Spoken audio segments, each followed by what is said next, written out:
কেমনে আল্লাহকে ভুলে যাও বাপ? চেহারার দিকে তাকায় দেখছুনি?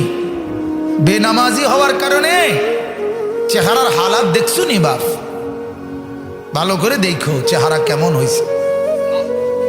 সেজদাবিহীন চেহারা কেমন হয়? অপবিত্র শরীর, পেশাব পায়খানা ঢিলা কুলুক নাই, পানি ব্যবহার করার খরচ করার ফিকির নাই, চেহারার হালাত দেখো বাপ। কত পাউডার তো ডেলি ডলো, কাম হয় না। চেহারা অসুন্দর, কালো, চেহারা পাষাণ, চেহারা পাষাণ। ইমানওয়ালার চেহারা সুন্দর হয়, সেজদাওয়ালার চেহারা সুন্দর হয়, দাড়িওয়ালার চেহারা সুন্দর হয়, গোলামিওয়ালার গোলামি বন্দিগি যে করে তার চেহারা সুন্দর হয়, চেহারা সুন্দর। পর্দানসীন মার জীবন দামি হয়। রাবেয়া